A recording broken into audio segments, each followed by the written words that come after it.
உண்மையிலேயே வாழ்ந்தா தளபதி விஜய் மாரி வாழணும். நம்மள பத்தி யாரு என்ன சொன்னா என்ன?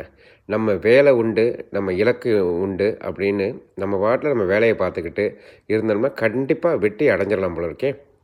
பாருங்க, தளபதி ஜெயிக்கிறதுக்கு முன்னாடி அ எ பிரச்சாரத்தில என்னென்ன பேச்சு பேசினாய்ங்க. ஒரு சீட்டு ஜெயிக்க மாட்டாரு, அங்க டெபாசிட் கிடைக்குமா, கிடைக்காதா?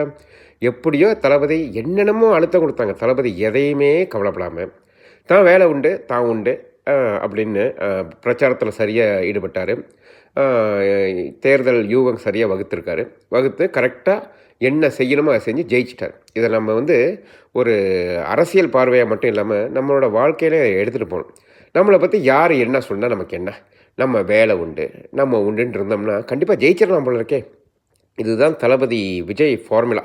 இத எல்லாரும் இனிமே தளபதி ரசிகர்கள் இல்லாட்டி கூட பரவால்ல. இந்த ஃபார்முலாவ ஃபாலோ பண்ணி வாழ்க்கையில முன்னுக்கு வந்துருங்க.